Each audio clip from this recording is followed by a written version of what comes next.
Don't be afraid, little ones. Today's background footage is just me playing my dark fantasy game I made. It does not affect the story whatsoever. Enjoy, and if you want to play the game yourself, check the links in the description.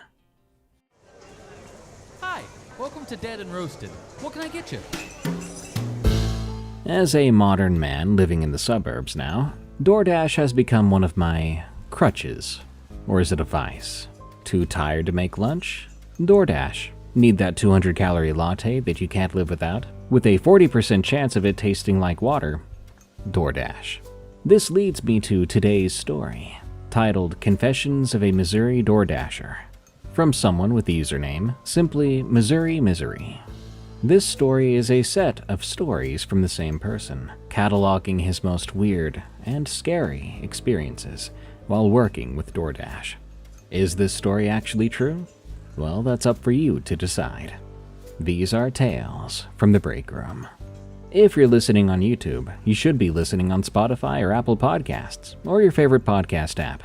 Just search for Tales from the Break Room.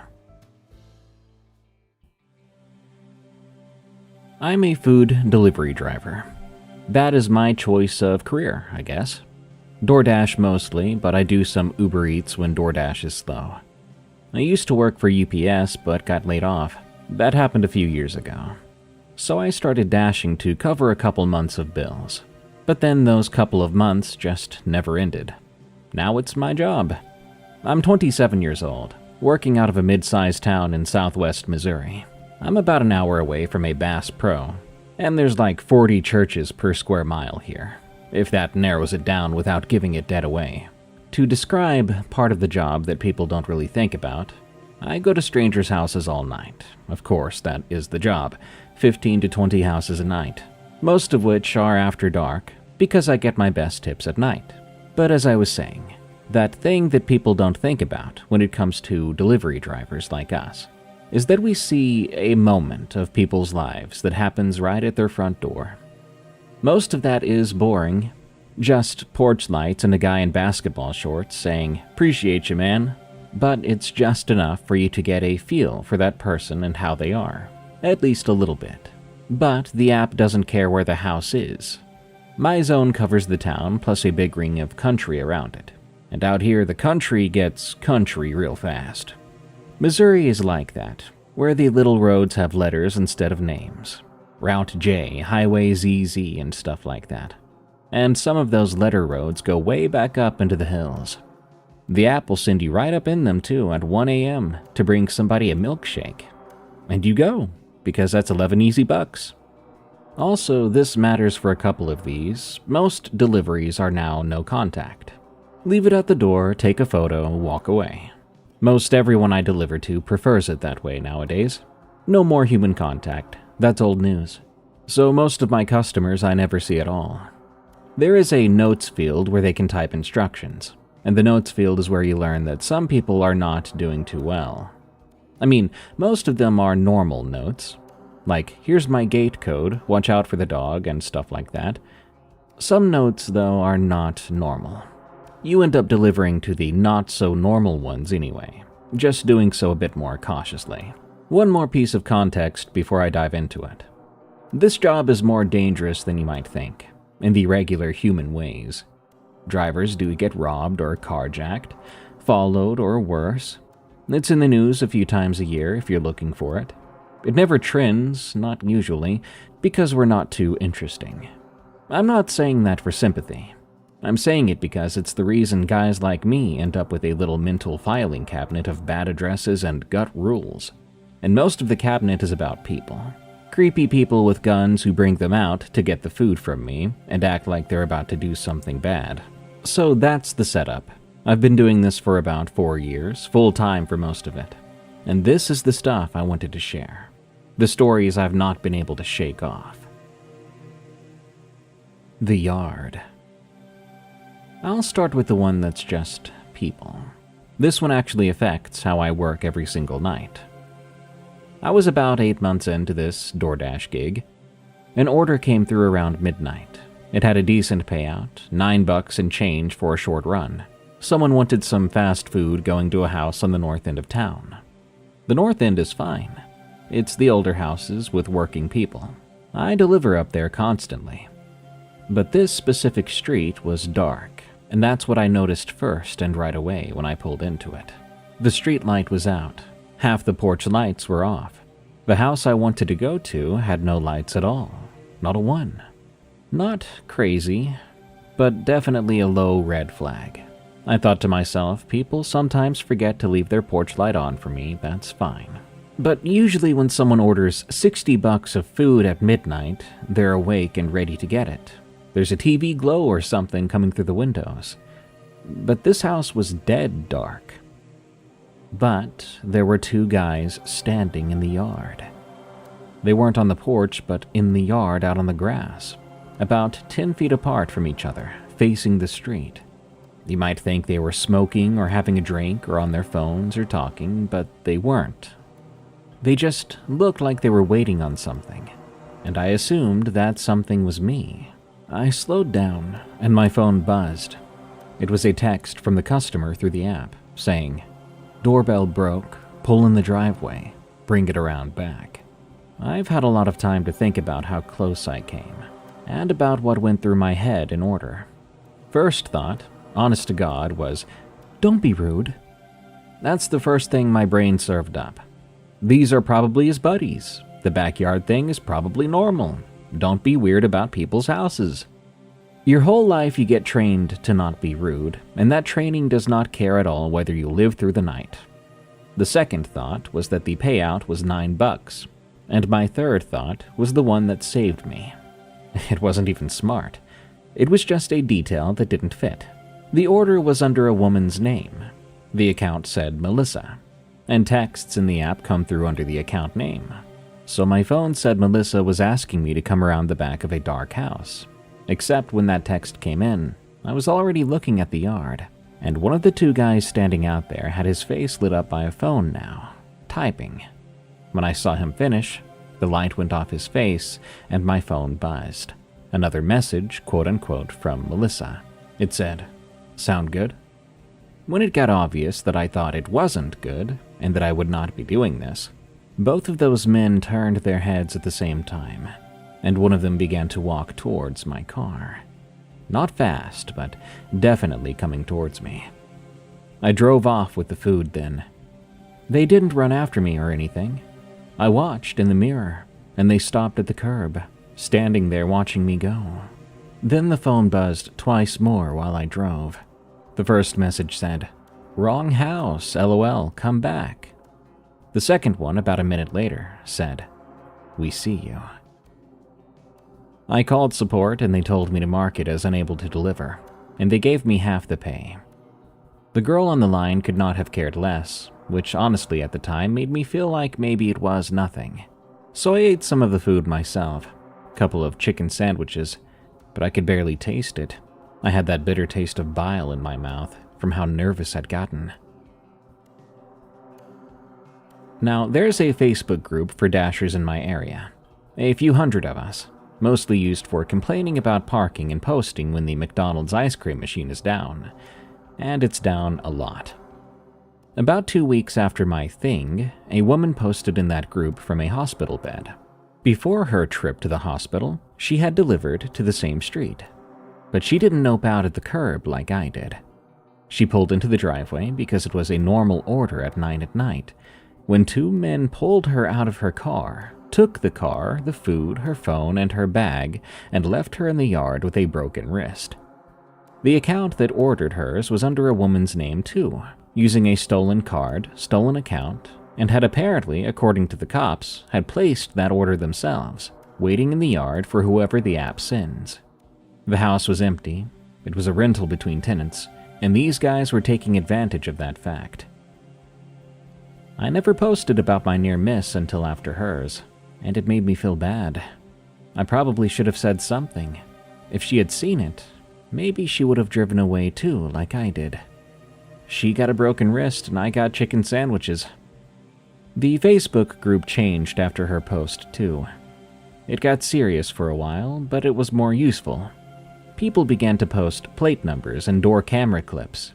Somebody made a shared map, and that map is still going on. It's one of the most helpful things in my life as a driver now. Better than support or cops. Just a bunch of delivery drivers helping each other out. So nowadays, I do not deliver to dark houses without texting first.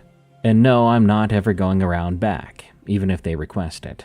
I don't care if folks think I look dramatic. I don't want my crap stolen and my bones broken. The house on Delmore. There's a house in town I delivered to for about a year and a half, regularly. Sometimes 3 times a week, and I never once saw a whole person there. The first time I got the place, the note said, "Do not knock, do not ring bell. Place food on the mat, then return to the street and wait by your car until the door has closed. Thank you." A long and very weird note, but fine. People do have anxiety. People have dogs that lose their minds at a knock. People work nights and have a sleeping baby. So you see notes like this more than you'd think, and the first chunk of that note is genuinely common. But it's the last part that was weird.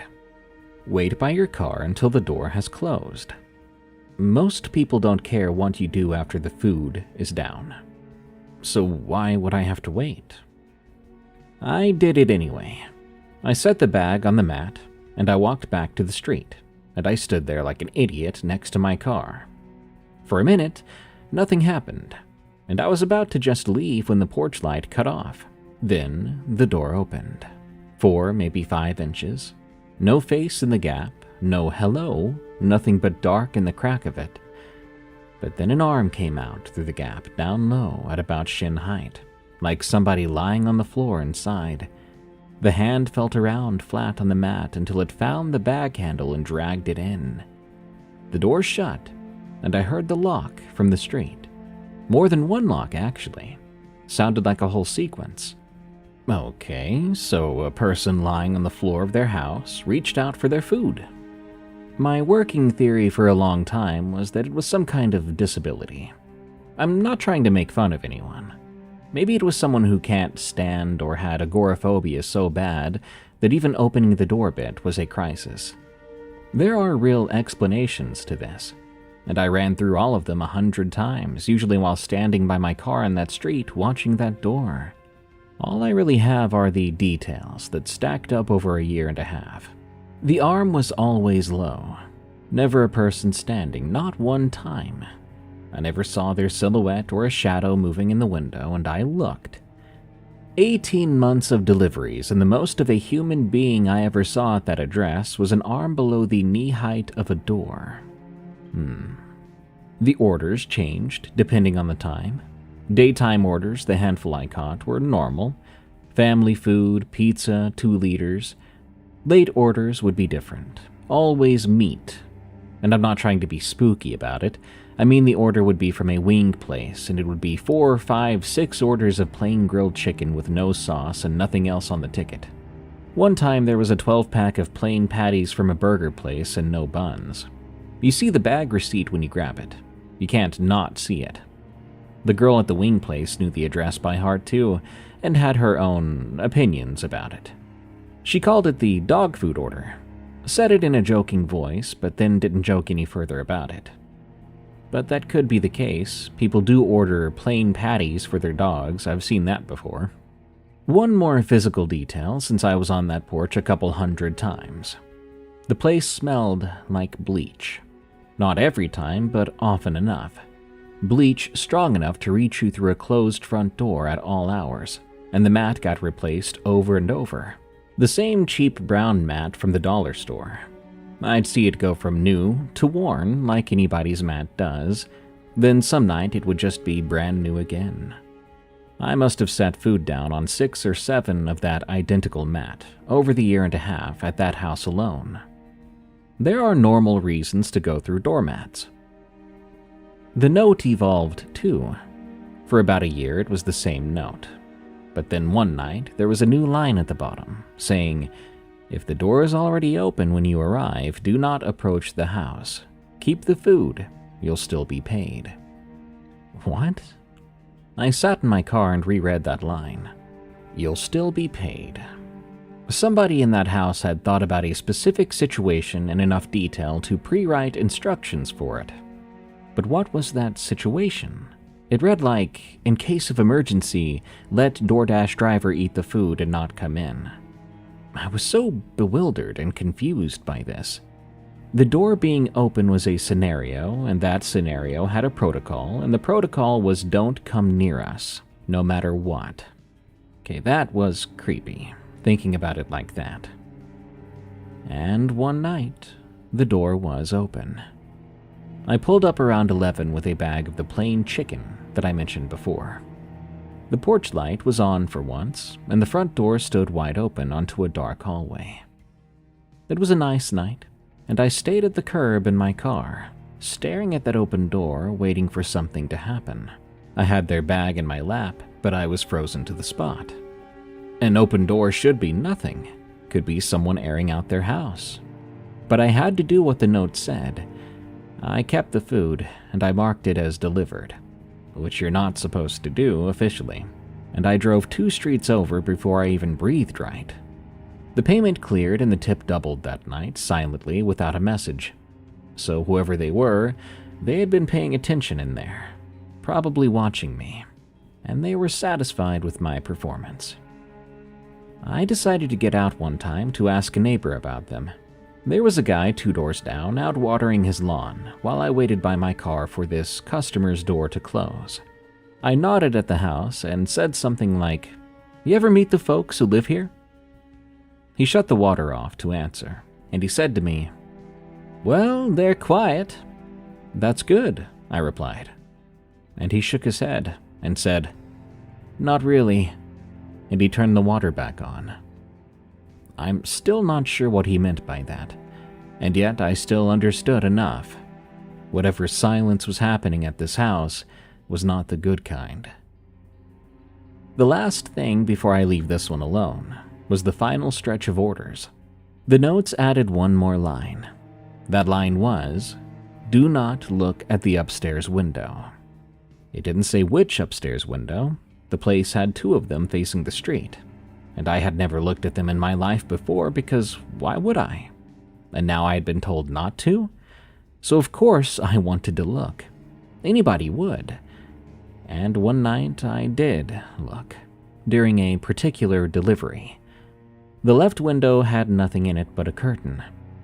But in the right window, I saw someone standing there, right up against the glass, pale and unmoving, and too tall for how close the face was to the top of the frame.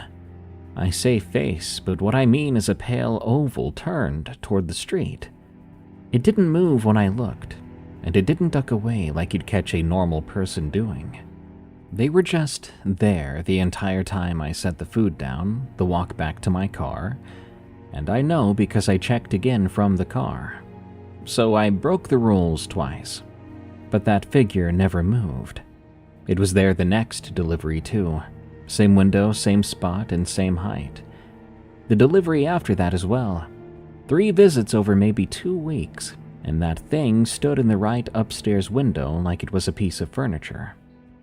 Then the orders stopped. Forever.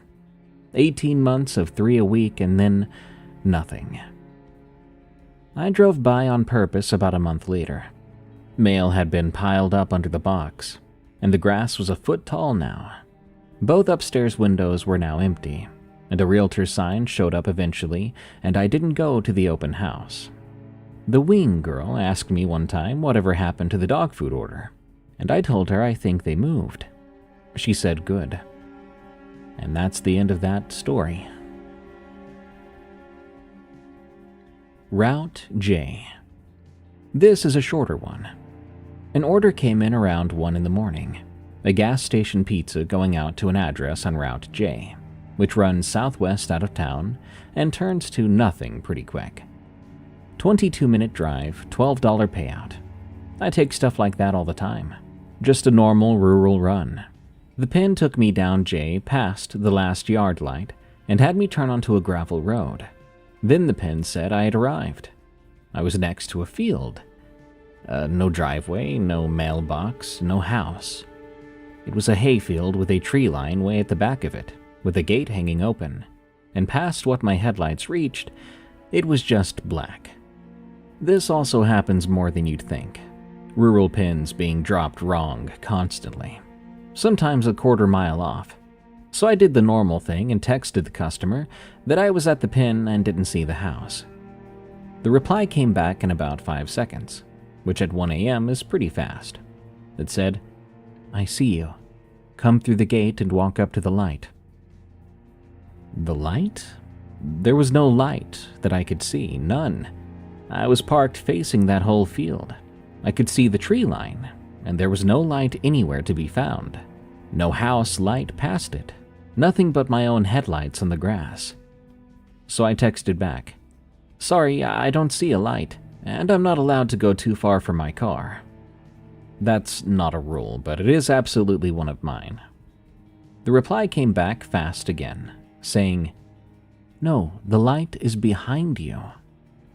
I didn't check behind me by turning around. I checked a mirror, as if that made a difference. But in that moment it felt like it made a world of difference. In the mirror, I saw the gravel road and darkness. A third text came before I'd answered anything, and the third one said, "You're almost there." I wasn't almost anywhere. I was sitting still. I put my car in reverse and backed all the way up that gravel to the blacktop. I didn't want to take the time to turn around, and I called support driving back to town. The guy canceled it out and said the customer could contact them about a refund. I got full pay and kept a cold pizza. In the group later, I posted the address, and what came back is the only reason this one made the list even though nothing actually happened to me. 2 other dashers replied that they'd gotten that same field before. One about a year before me, and one just a few weeks before. They had different customer names on the order every time, and they were all very old names. Mine was Opal, one of theirs was Wilbur, and the other was something like Eunice. Nobody under 80 is named that, and nobody over 80 is texting a delivery app at 1 a.m. from a hayfield. They got the same word-for-word messages otherwise, and I mean the same. Both of them quoted, "The light is behind you," before I'd typed it, like it was a script and not a DoorDash delivery. The one who had encountered that field a year back said one more thing. She said when she had gotten there was snow in the field, and when she got out to look around before the texts started, the snow between the gate and her car had footprints in it, coming to the car but not going back. Sweet Sea. For a while, there was a pickup spot in a half-dead strip mall on the east side, listed in the app as a restaurant with one of those internet-only names, like Wing Commander or Melt Factory, the names that ghost kitchens use. Ghost kitchens are real and normal, by the way. That's not part of the story, really. I'm just telling you what it is. When a regular kitchen cooks under 10 fake brand names for the apps, that's a ghost kitchen. But yeah, fine and normal. This one was Sweet Sea, next to a vape store, and every other unit in the place was empty. The pickup instructions said the food would be on a chair inside the front door. Doors unlocked, take your order, and go. And that's how it went. Glass storefront papered over from the inside, front door open, and just inside there was a folding chair with stapled shut bags on it, and a hallway in the back with a light on. Somebody was always standing partway down that hallway, every pickup, but they never came up front, never said hey, just a guy-shaped outline down the hall making sure you took the right bag. You'd grab your bag and the outline wouldn't move and you would just leave. The bags were strange too, stapled shut, which is not strange itself, but it's the way they were stapled. I'm talking rows upon rows of dozens of staples per bag. Like someone really didn't want this thing opened at the wrong time. Plus, it was cold. The type of place this was. It shouldn't have cold bags. The food here would have been warm or hot, and the way they felt was square and condensed. The fast food I've delivered never packs flat and perfectly square like that. And the deliveries for this place went to normal apartments and rentals all over town. About half the time, the drop instructions were just leave at the door, for a door where I could hear a TV and see feet shadow under it. Though sometimes I'd deliver to someone for this place, where it would be a guy who would open the door before I even knocked, and rip it out of my hand without eye contact. A wee bit suspicious, yeah. I did about 15 of those over a couple of months, before one of the bags had a burst staple, top gaping, and I looked in. There were these vacuum-sealed bricks with a towel folded over them. That's all I saw, and that's all I wanted to see. I finished that delivery like a coward, hands sweating on the wheel, then I blocked that pickup in my settings.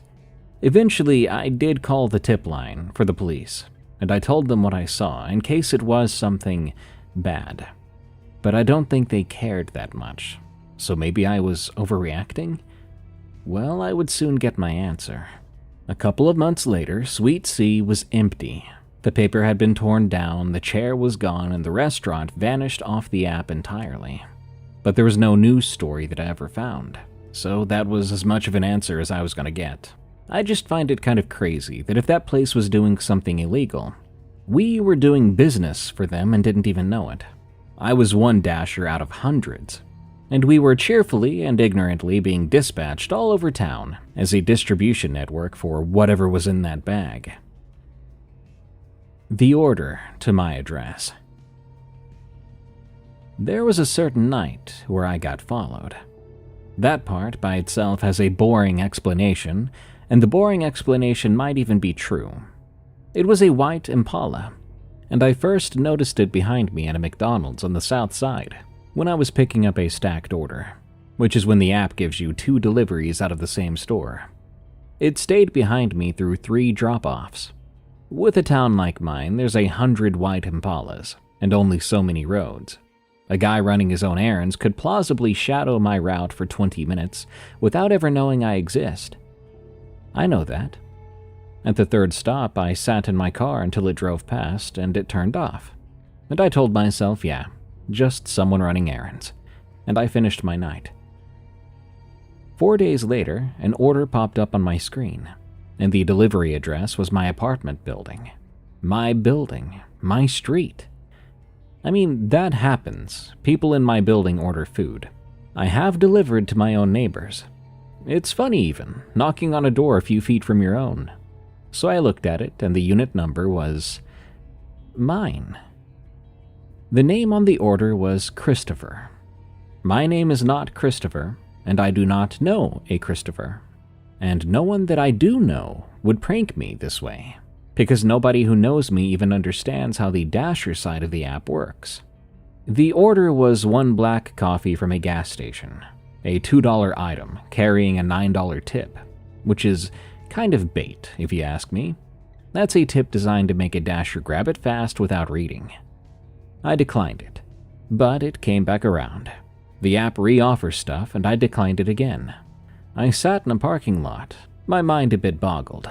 Then I drove home the long way and parked a street over, watching my own building for a while, like some lunatic. But I didn't see anything strange. The lights were off at my place just as I'd left them. I called support. I'll summarize the call. The girl was actually nice, she understood, and she also had genuinely no tool in front of her for someone placed an order from my own address. She could report the customer account for fraud. That was all she had for me. I asked if she could tell me anything about the account, but obviously she couldn't. And I asked what happens if I'd accepted my own order. She thought for a second, then said, "Please don't do that," which was the most human moment I've ever had with support. Thankfully, it never happened again. No coffee ever showed up, no Christopher, and no Impala that I noticed. For a couple of months after, I did a thing where I'd finish my night, park, then sit in the car for a few minutes, watching my own front door again, before deciding it was safe to walk in. Doing that, when you're so ready to get home and take your shoes off, it's a miserable feeling. Being a stranger, casing your own place. I pay rent there and I have to feel unsafe. I think it was just a glitch. Maybe some rando fat-fingered an address that happened to be mine down to the unit. I've since moved, and I'm happy about that, until it happens again at this address. I hope it doesn't. The passenger seat. So my car does this thing I've never told any mechanic about. Some background. Modern cars have a weight sensor in the passenger seat. That's how it knows to nag you with the seatbelt chime when somebody's sitting there unbuckled, and how it knows not to nag you about your backpack, usually. Mine's a 15-year-old Corolla with 240,000 miles, and its sensor is honestly pretty reliable. Food bags never set it off. A case of water will, but a person always does. But something like a jacket, never. 4 years of this job, I know my car's opinions better than I know my own. There was an address out past the fairgrounds, a little shut-up looking house with foil in one window. I delivered to it a handful of times. Nothing happened at that house. That part matters because everything else in this one happened in my car. The drops were leave at the door.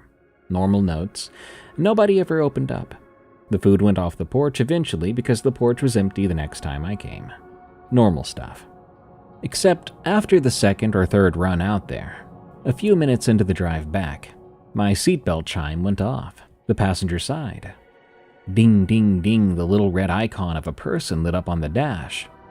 But there was nothing at all on the seat. I'm not going to pretend that scared me because it didn't. The older the car, the more run down it is, sensors glitch. I patted the seat, actually saying, "Nobody here, bud," to my own dashboard, and the chime quit after a minute, like they do, and I forgot about it by the next stop. It only ever happened leaving that address. That's what took me an embarrassing number of weeks to notice. I only noticed because of this smell. My car smells like food. That's the job. Fries forever. It's in the fabric. Driving away from that house, the times I paid attention, the food smell was suddenly gone. It wasn't covered up by anything, just suddenly absent, like driving someone else's car, and the chime would go ding ding ding at the empty seat. The last time I took an order out there, the chime started before I was off their street, and it didn't quit after 1 minute. It went on the whole drive. 15 minutes of ding, ding, ding that I couldn't turn off. The only thing that stops it is buckling the seatbelt, and I'd like to state for the record that I drove 11 of those 15 minutes telling myself I would not do that it was just a glitch. Buckling a seatbelt for a glitch is insane. Then I hit the light at the bypass and the chime was still going. The little red person still on my dashboard. I reached over and pulled the passenger belt across the empty seat and clicked it in. The chime stopped. The rest of that drive, my car was normal. The fry smell came back somewhere around the mall. It's just crazy that it had to come back at all. What was holding it back?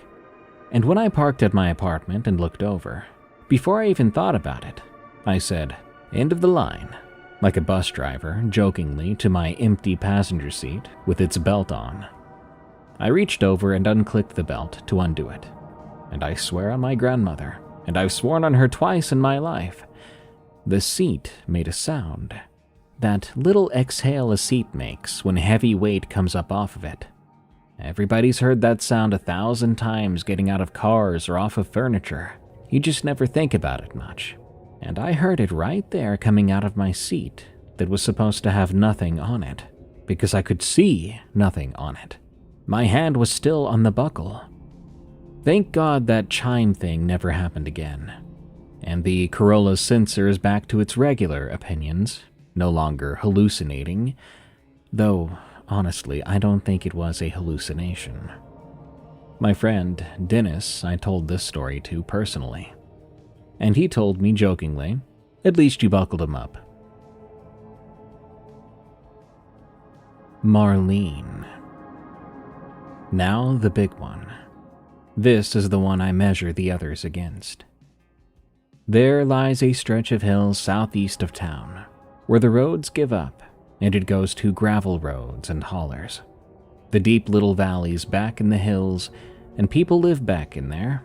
Not many, but there's mailboxes all the way back. My zone technically covers the near edge of it.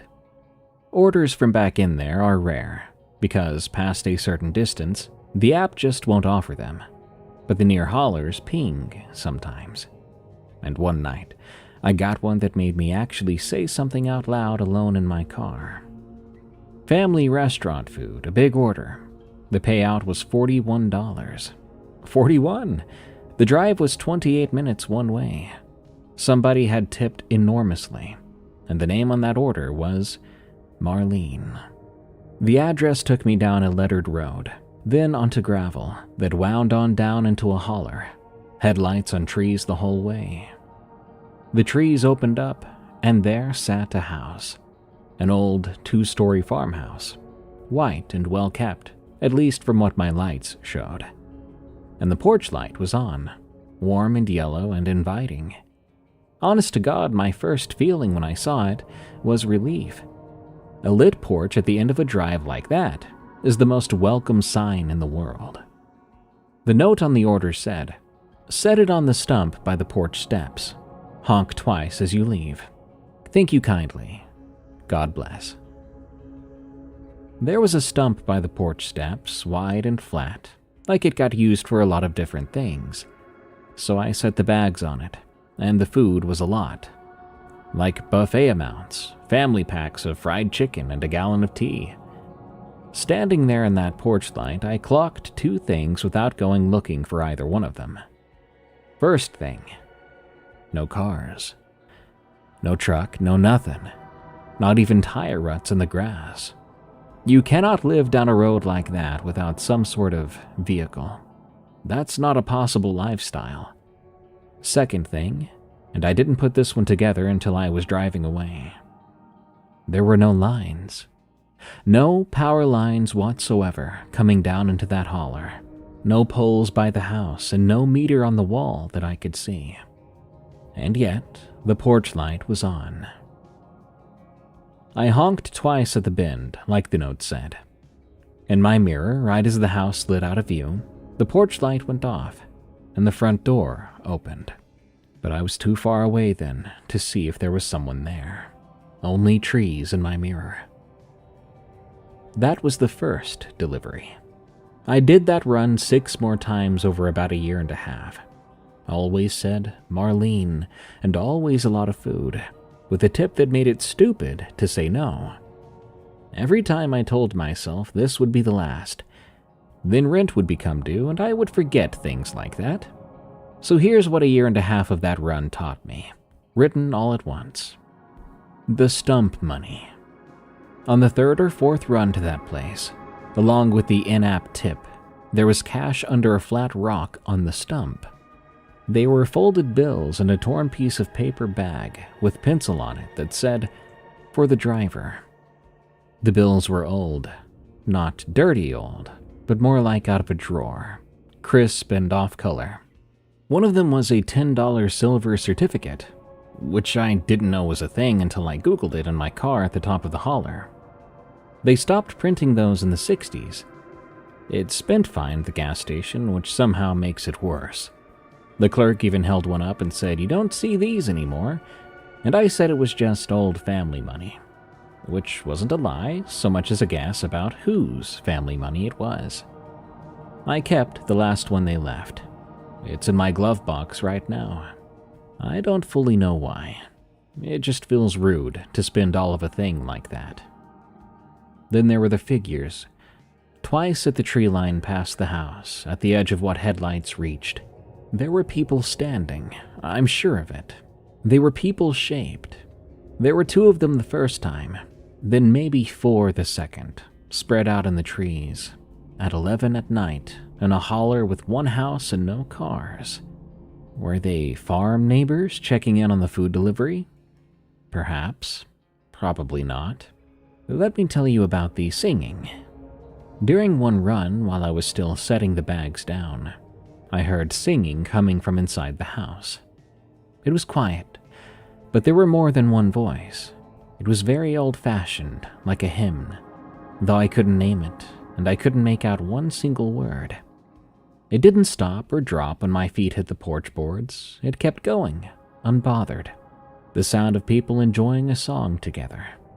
And I stood there a second longer, because truthfully it was very pretty. Then a floorboard moved somewhere over my head, somewhere upstairs. One long, slow creak under some real weight, and the singing kept going downstairs while that weight moved upstairs, so I walked real fast back to the car. I paid one of those $20 records websites to look up the property. I hope that's not too stalkery, but anyway, the parcel's taxes are paid every year on time, under a certain family name. But the house has had no electric service since the 80s, and they've never had a phone line. The last person on record living on that parcel died the year my mom was born. But I never did find the name Marlene. Something down there is ordering $40 of fried chicken through a smartphone app and tipping in silver certificates. Now, the last run. The note was longer. It said, "Set it on the stump. No need to honk this time. Don't take orders from down here after tonight, sweetheart. You've been real good to us. God bless you." This order was small for the first time. One dinner, one drink, and it felt like the end of something. The cash under the rock was strange. $200 bills. Modern, too. I stood there in that porch light feeling calm, scared, and delighted at the same time. It's hard to explain. I said out loud to the yard, to anyone that was hearing, "Thank you so much. Y'all take care." And I got in the car.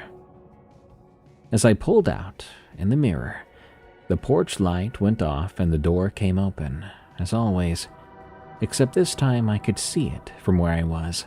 In that doorway, low about the height of a child, or of someone sitting down, there was a pale patch in the dark that had not been there the other times, and it stayed put.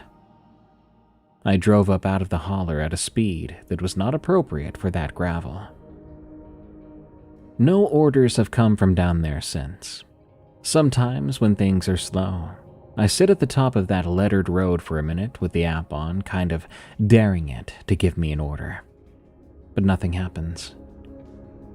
I drove back down there once during the day, a year after these events, telling myself it was curiosity, but it felt more like a visit. The house is there, real, still standing, and in daylight, you can see it's in better shape than some empty house has a right to be. Nice clear paint, the porch is swept.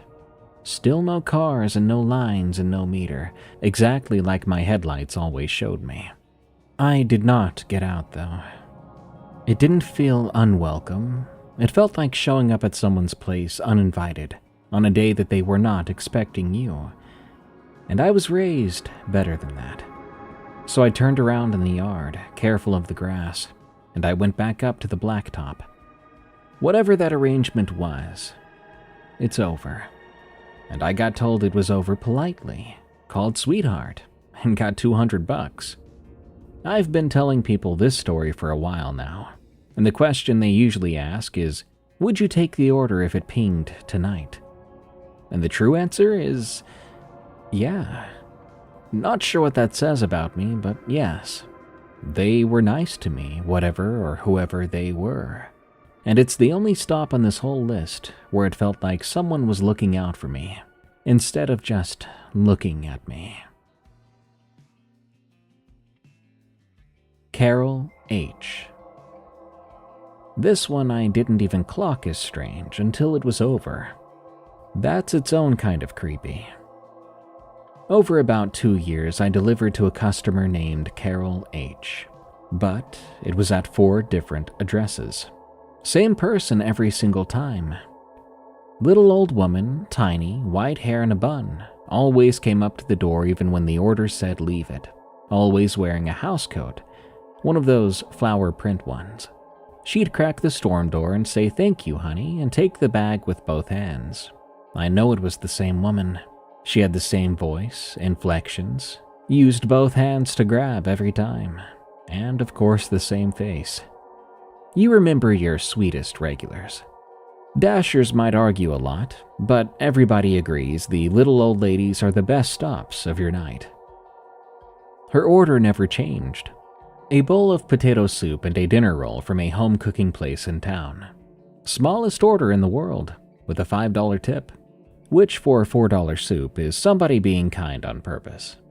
The first address was a little brick place near the fairgrounds. I took her that soup about a dozen times, then the orders stopped. A few months after that, Carol H. pinged again from a different address across town. I thought nothing of it. People move. Old ladies have family they move in with. Whatever. Same soup, same housecoat, same thank you, honey. That address ran a while, then went quiet. She popped up at a third after that, a duplex out toward the highway. And by now, she was just my moving regular. And it was kind of a joke to me. Like, where's Carol living these days? Where is she gonna pop up next? There was a dozen soup orders there too.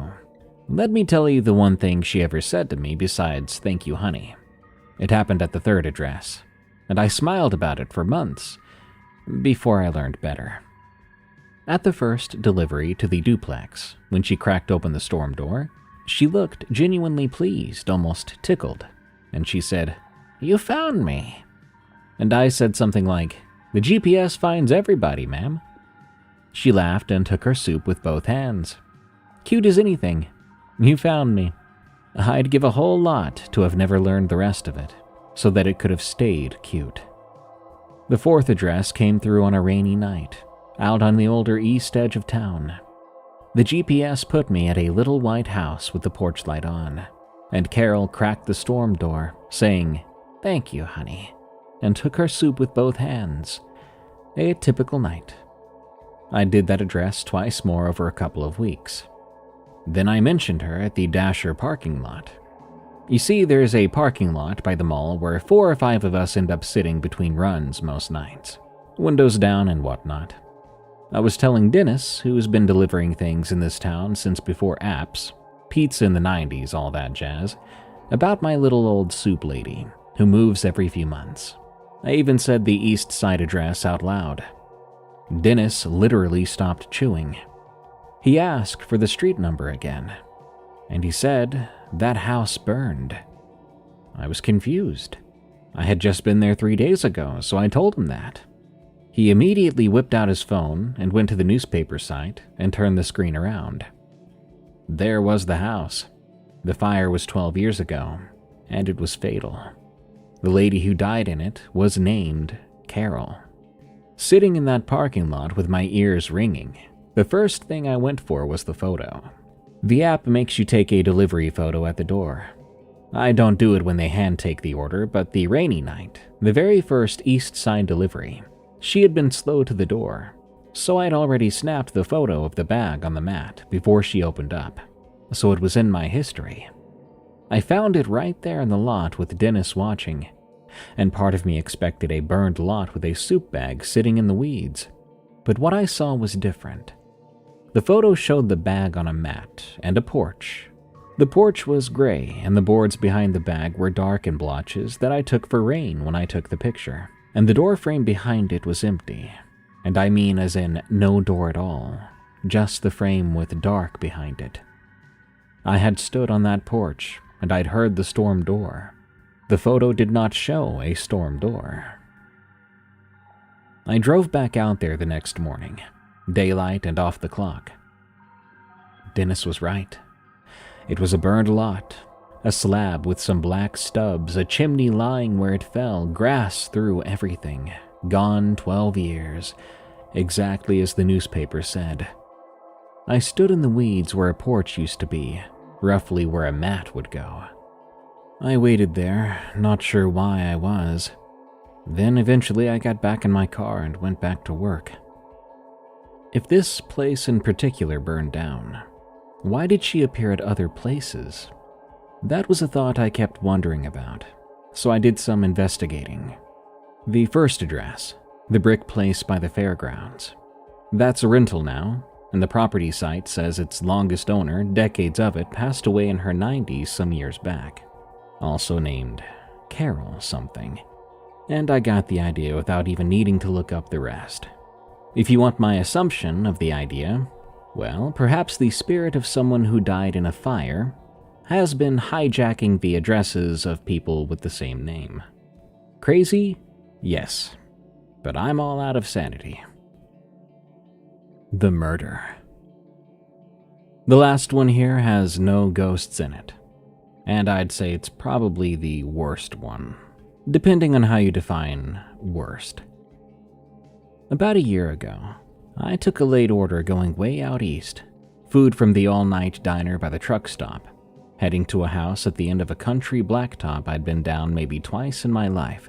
I had to drive down a long straight road, with fields on both sides. No other lights around except mailbox reflectors, and I had the windows cracked because it was a nice night, and my car smelled like somebody else's chicken fried steak, which is a nice smell, at least to me. A couple miles in, I came upon a car stopped on the shoulder. They were facing my way on the opposite side, a dark sedan, and its back door was hanging open, so the dome light was on. And out here, that little dome light was the brightest thing in a mile. So I did what I like to think anybody would do. I took my foot off the gas and slowed down, just in case somebody was broke down or hurt. I got a long, slow, well-lit look at the car as I rolled past, and here's what I saw in that moment. There was a woman in the back seat. She was leaned over against the far window, cheek on the glass and eyes shut. Her mouth was open a little, and she had dark hair stuck across her face. Her lipstick was wrecked, red and smeared off her mouth and down at an angle, like she had drunkenly wiped at her face. She was obviously passed out. That's what she looked like. It was a sight I was used to, having delivered on weekend nights to all sorts of people. I've seen people fall asleep in cars or on porches in that exact boneless kind of way. Then I saw a man outside the car. He was walking in a circle on the shoulder with a phone up to his ear. When my lights came up on him, he stopped walking and turned his head, looking right at me. He looked and kept looking, the whole time it took my car to roll past his, and he never said anything into the phone that I saw. The look on his face was indignation. The man was not embarrassed or concerned. He looked furious, jaw set and eyes coming with me as I went by. His whole face looked like I had done something to him that he suddenly remembered, and I recall even waving at him, trying to be friendly, but the man did not wave back. I put my window up quickly. I drove on and delivered the food, and when I headed back to town, I took a different path. In my head, here's what I thought happened that night. The couple was having a rough one. She drank too much, they probably fought. She's sleeping it off in the back. He's outside calling her sister or a tow or just cooling down, and the anger is because a stranger rolled by at 2 miles an hour and eyeballed the worst moment of their week. That story explained everything I saw, cleanly. So by the time I made it to my drop, I was mostly thinking about whether the fries had gone cold yet. The next evening, I was sitting in the parking lot between runs, scrolling through my phone. The local news had a woman's picture up, and I recognized her before I read anything. It was a dark-haired woman, her driver's license photo. She was smiling. It was the same woman I saw passed out, head on the window. But the headline said they'd found her body that morning. She had been found on that road in a ditch, and she had been dead since sometime the night before. Since before I drove past.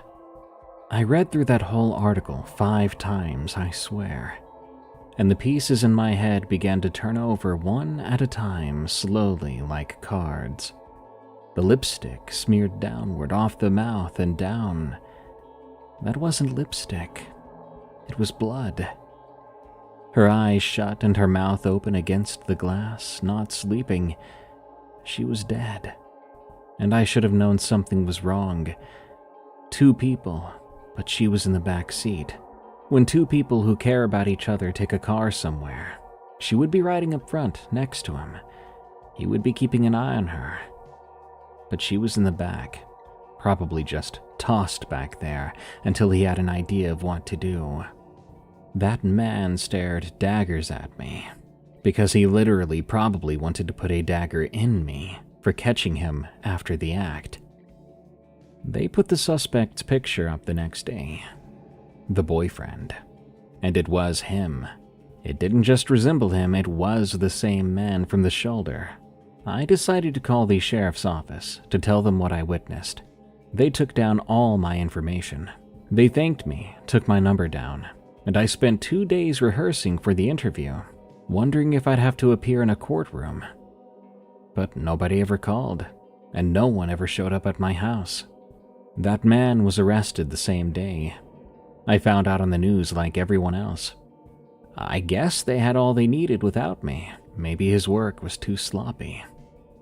In the end, my 4 seconds of driving by witnessing the most horrible thing in the world, those 4 seconds ended up being just for me. Great. Yep, I'm still a DoorDasher. The crazy things I've seen have slowed down, and I hope they stay that way. I'm not sure how much more I can handle. I'm here to remind you that DoorDashers and other delivery drivers might sometimes deal with some of the craziest and often terrifying things you can think of. So tip them well. Tip them like their lives depend on it. Because their rent definitely does, and their lives might be on the line, even if they're not aware of it. Really, I hate that I order DoorDash so much. It's so easy, so convenient, because I just love my fresh McDonald's fries not being fresh. And I love having to pray that no one reached into the bag and definitely didn't eat one of my McDonald's fries. I really need to get a hold of myself. But don't worry, I do tip well. Good night. Thank you so much for tuning in to this episode of Tales from the Break Room. I've been your host, Darkness Prevails. Send me your scary work-related stories at eeriecast.com/submit and support our show by becoming a premium member over at erie.fm. Premium members never get any ads on any of our shows, and they get exclusive bonus episodes and audiobooks, and more. Plus, you'll be supporting us and keeping us afloat, because the world is crazy, and YouTube is even crazier. Till next time, everyone, I've got to clock out, but I'll be clocking back in real soon.